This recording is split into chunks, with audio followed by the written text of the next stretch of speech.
السلام علیکم ورحمۃ اللہ وبرکاتہ۔ اعوذ باللہ من الشیطان الرجیم، بسم اللہ الرحمن الرحیم۔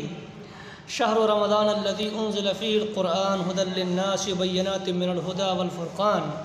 فمن شہد منکم الشہر فلیصم ومن کان مریضا او علی سفر فعدۃ من ایام اخر یرید اللہ بکم الیسر ولا یرید بکم العسر ولتکملوا العدۃ ولتکبروا اللہ علی ما ھداکم لعلکم تشکرون۔ عزیز طلبہ، استقبال ہے آپ کا تفسیر جلالین کے درس میں۔ اس سے پہلی والی آیت میں یہ بیان کیا گیا تھا کہ رمضان کے روزے فرض کیے گئے تاکہ تم تقوی اختیار کرو، اور یہ اسی طرح فرض کیے گئے جس طرح تم سے پہلے لوگوں پر فرض کیے گئے۔ پھر یہ بتایا گیا تھا کہ جو روزے فرض کیے گئے ہیں یہ چند گنے چنے دن ہیں، تو چاہیے کہ تم ان دنوں میں روزے رکھو، ٹھیک ہے۔ پھر یہ کہا گیا کہ جو مریض ہو یا مسافر ہو وہ ان دنوں کی تعداد کو جو دوران سفر یا مرض کی وجہ سے چھوٹ جائیں، جتنے روزے ان کو جو ہے وہ بعد میں پورا کرے۔ اور اس سے پہلی والی آیت میں یہ بھی بتایا گیا تھا کہ شروع میں اختیار تھا، جو لوگ صحت مند اور مقیم ہیں ان لوگوں کو اختیار تھا کہ وہ چاہیں تو روزہ رکھیں اور چاہیں تو فدیہ دے دیں، ٹھیک ہے۔ یہ بات اس سے پہلے والی آیت کے حوالے سے بیان ہوئی۔ اب یہ ایک دوسری آیت ہے رمضانیز کے متعلق، اس کا ذکر جو ہے وہ اب کیا جا رہا ہے۔ تو اس سے پہلے یہ کہا گیا تھا کہ یہ چند گنے چنے دن ہیں،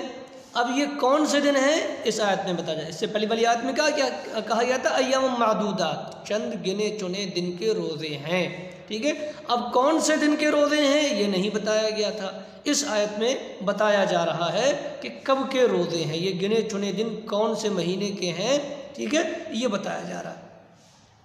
تو فرمایا شہر رمضان الذی،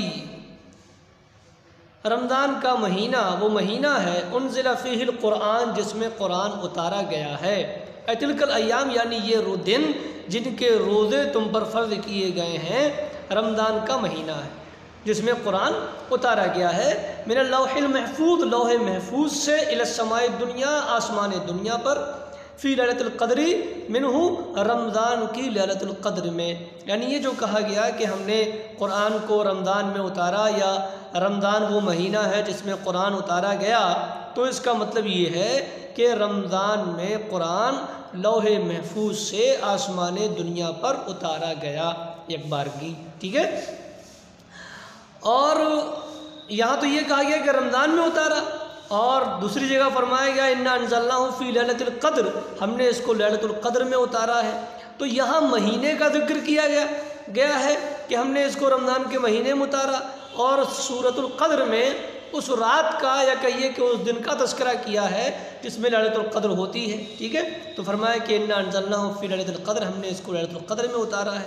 تو قرآن مجید رمضان کے مہینے میں لیلۃ القدر میں اتارا گیا، ٹھیک ہے۔ تو آسمان دنیا پر، لوح محفوظ سے آسمان دنیا پر رمضان کے مہینے میں اتارا گیا۔ پھر جب آپ پر غار حرا میں پہلی وحی آئی تو وہ بھی جو ہے وہ رمضان کا مہینہ تھا، اور علامہ صفی الرحمٰن مبارک پوری رحمہ اللہ کی تحقیق کے مطابق جو انہوں نے الرحیق المختوم میں لکھی ہے، اس کے مطابق یہ 21ویں رمضان کا جو ہے وہ 21ویں شب تھی، کیا تھی؟ 21ویں شب تھی، ٹھیک ہے جناب علی۔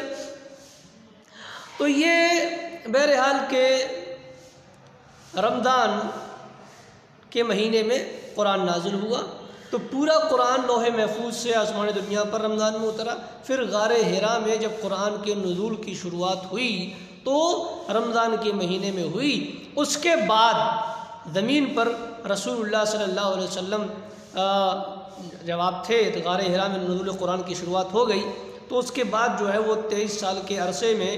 تھوڑا تھوڑا کر کے قرآن مجید الگ الگ اوقات میں اترتا رہا۔ کبھی وہ شوال میں بھی اترا، کبھی محرم میں بھی اترا، کبھی اور مہینے میں اترا، سمجھ رہے ہیں نا۔ تو 23 سال کے عرصے میں مختلف اوقات میں قرآن اترتا رہا، لیکن چونکہ شروعات اس کی دنیا میں، اس کے نزول کی شروعات رمضان کے مہینے میں ہوئی تھی، اس اعتبار سے کہا گیا شہر رمضان الذی انزل فیہ القرآن، یا یہ کہ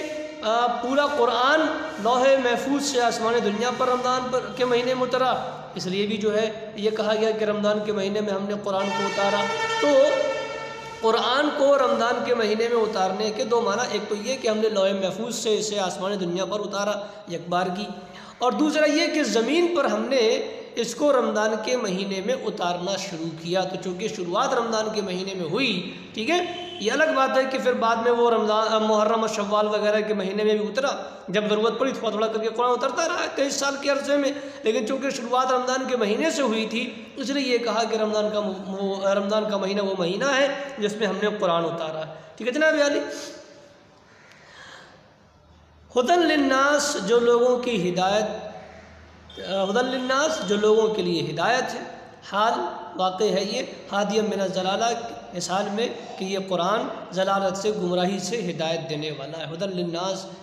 لوگوں کے لیے ہدایت ہے، وبینات من الہدی اور اس میں دلیلیں ہیں ہدایت کی، بینات آیات واضحات، واضح نشانیاں ہیں، واضح دلیلیں ہیں ہدایت کی، یعنی اس قرآن میں ایسے دلائل موجود ہیں جو انتہائی واضح ہیں، اور ان واضح دلائل سے انسان کو آسانی کے ساتھ ہدایت مل سکتی ہے۔ ٹھیک ہے، تو ہم نے قرآن مجید کو لوگوں کی ہدایت کے لیے بھیجا ہے، اور اس کتاب میں ایسی واضح دلیلیں رکھ دی ہیں جن کو دیکھ کر بآسانی انسان ہدایت کے راستے پر آ سکتا ہے۔ چنانچہ بہت دفعہ ایسا ہوا کہ قرآن مجید کی ایک آیت کو سن کر کے ہی، یا ایک آیت کو سمجھ کر کے ہی، یا ایک آیت کو دیکھ کر کے ہی، جان کر کے ہی کسی غیر مسلم نے، یہودی نے، عیسائی نے اسلام قبول کر لیا۔ اسلام کی صرف قرآن مجید میں بیان کی گئی کسی ایک سچائی کو دیکھ کر کے اسلام قبول کر لیا، سمجھ رہے ہیں نا؟ تو یہ اس کتاب میں ہدایت کی بہت واضح دلائل موجود ہیں، نشانیاں موجود ہیں دیکھنے والے کے لیے۔ ٹھیک ہے، قرآن مجید میں ہدایت کے بہت واضح دلائل موجود ہیں۔ والفرقان، اور یہ حق و باطل کے درمیان فرق کرنے والی ہے یہ کتاب قرآن مجید۔ تو البینات من الہدی اور ہدایت کے لیے، اور اس میں ہدایت کے لیے واضح دلائل ہیں، بما یہدی للحق من الاحکام، جن کے ذریعہ حق کی جانب ہدایت اختیار کی جا سکتی ہے احکامات میں سے۔ ٹھیک ہے، والفرقان اور حق و باطل کے درمیان فرق کرنے والی ہے۔ ابن الفرقان یعنی وہ واضح دلائل ہیں جو فرق کرنے والے ہیں حق و باطل کے درمیان، مما یفرق بین الحق والباطل، جن سے تفریق کی جا سکتی ہے حق و باطل کے درمیان، پہچانا جا سکتا ہے کہ یہ حق ہے اور یہ باطل ہے۔ اس کتاب میں ایسے دلائل موجود ہیں جن سے ہدایت آسانی سے سمجھی جا سکتی ہے، حق و باطل کی تمیز بآسانی کی جا سکتی ہے۔ ٹھیک ہے، تو ہم نے اس رمضان کے مہینے میں ایسا قرآن اتارا ہے جو لوگوں کے لیے ہدایت ہے، اور اس میں واضح دلائل موجود ہیں ہدایت کے اور حق و باطل کے درمیان تمیز کے۔ پھر فرمایا فمن شہد منکم الشہر فلیصمہ، پس جو رمضان کے مہینے کو پائے، پس جو اس مہینے کو پائے، مہینے سے مراد رمضان کا مہینہ، فمن شہد منکم الشہر، پس جو اس مہینے کو پائے، حاضر ہو اس مہینے میں، فلیصمہ، پس چاہیے کہ وہ روزہ رکھے۔ یعنی جو آدمی صحیح تندرست ہے اور وہ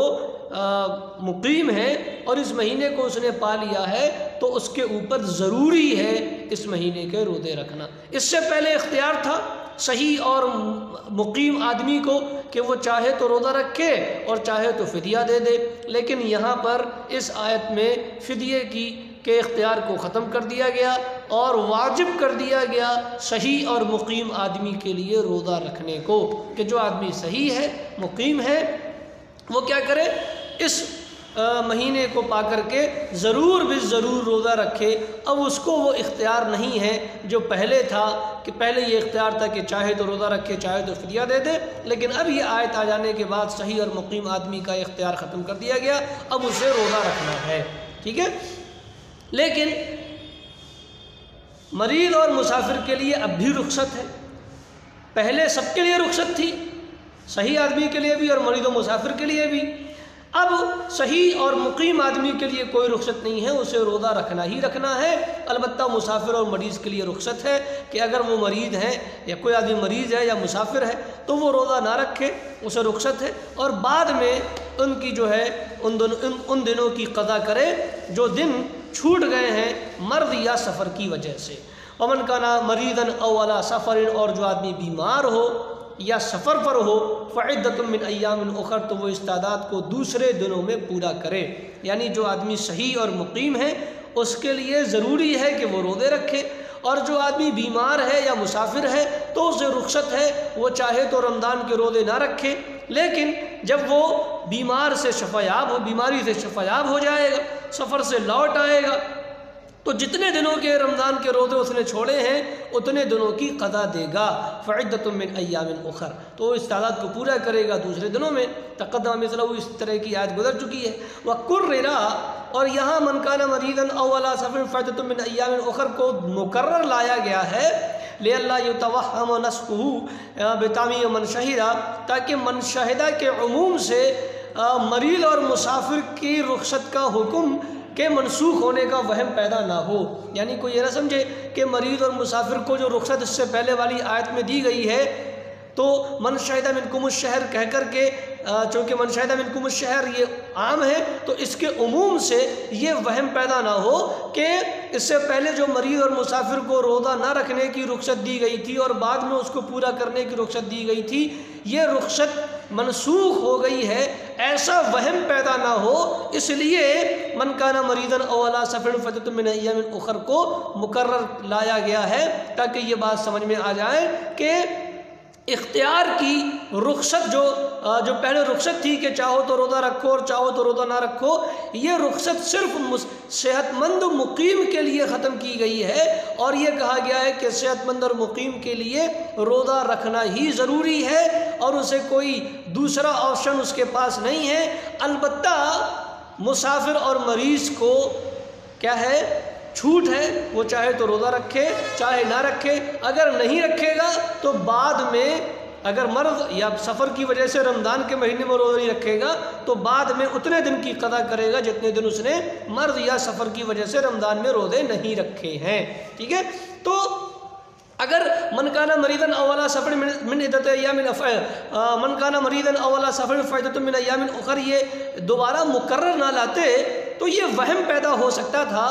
کہ مسافر اور مریض کے لیے بھی رخصت کو منسوخ کر دیا گیا ہے۔ ٹھیک ہے، تو مسافر اور مریض کے لیے رخصت کے منسوخ ہونے کا وہم پیدا نہ ہو، اس لیے من کان مریضا او علی سفر فعدۃ من ایام اخر کو مقرر لے کر آئے ہیں، جس سے واضح ہو گیا کہ مسافر اور مریض کے لیے ابھی رخصت ہے کہ وہ حالت مرض یا حالت سفر میں رمضان کے روزے نہ رکھیں، لیکن بعد میں ان کی قضا کریں گے۔ ٹھیک ہے، اب یہاں پر یہ دیکھیں کہ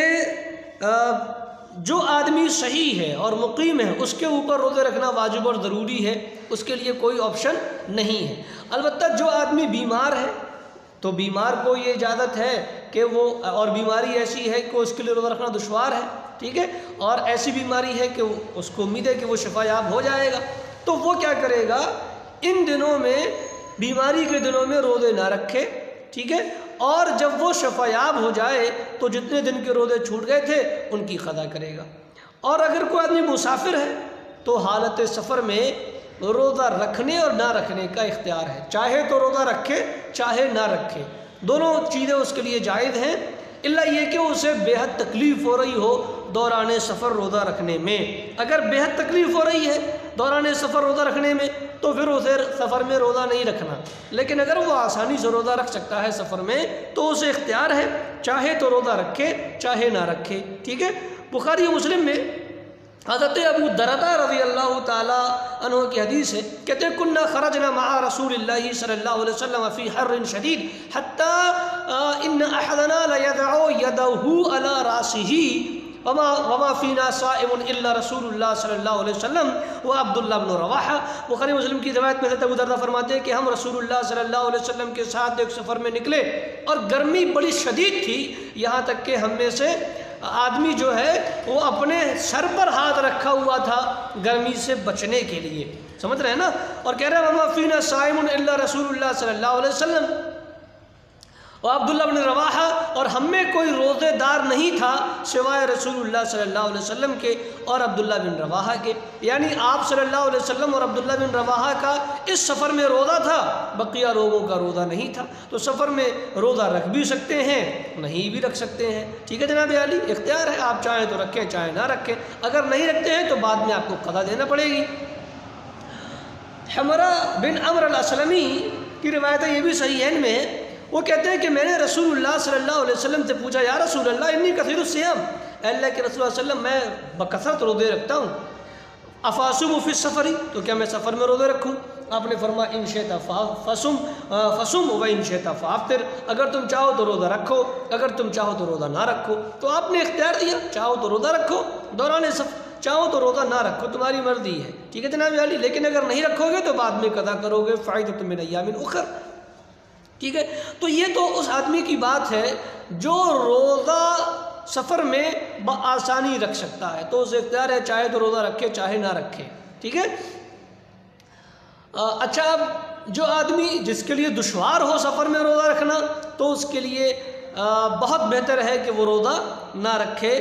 اور اپنی جان بچائے، مشقت میں بلا وجہ اپنے آپ کو نہ ڈالے۔ اس کی حضرت جابر سے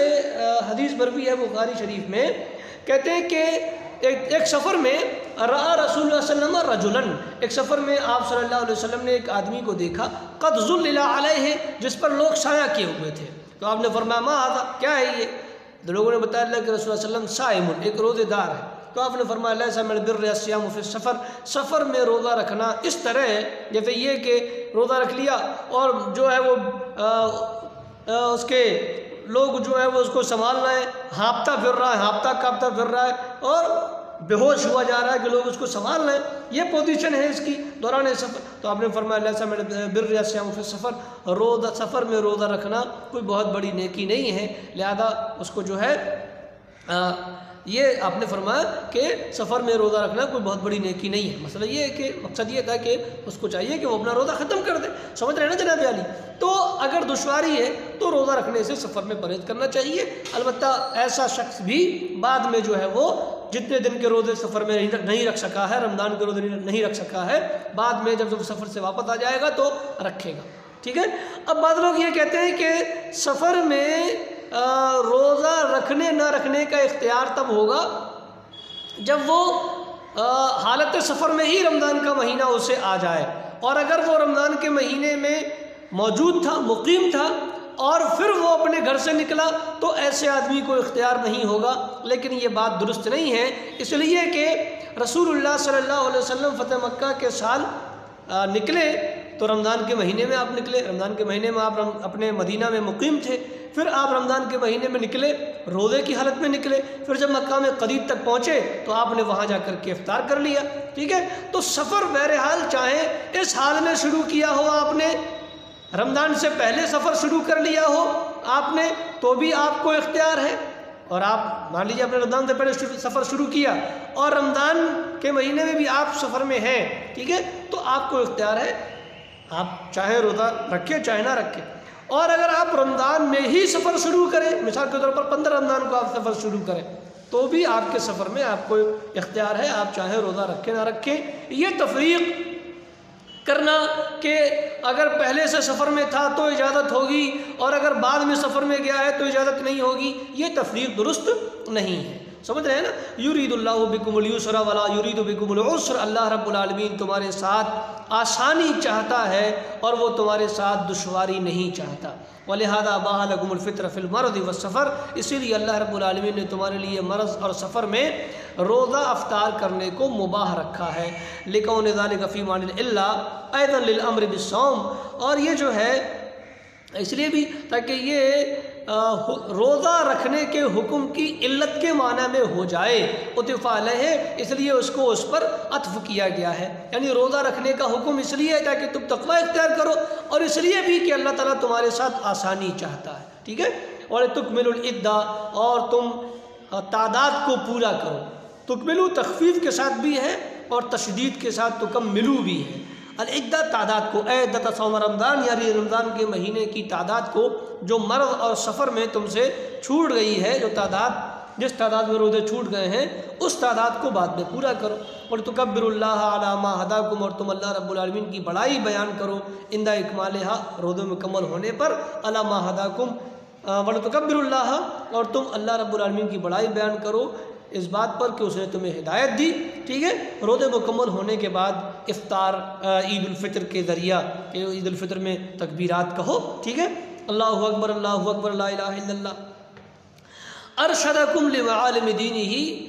علی ما ہداکم، اس کے تمہیں ہدایت دینے پر اللہ کی بڑائی بیان کرو، یعنی ارشدکم لمعالم دینہ، یعنی اس نے تمہیں اپنے دین کی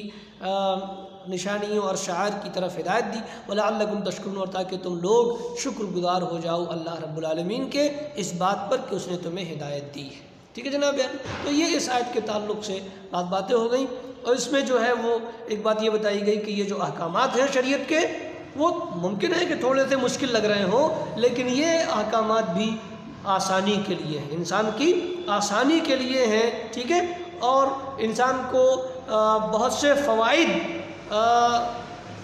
پہنچانے کے لیے ہیں یہ احکامات، جن فوائد کا اکثر اوقات انسان کو ادراک نہیں ہو پاتا۔ لیکن جو احکامات ہیں شریعت کے، یہ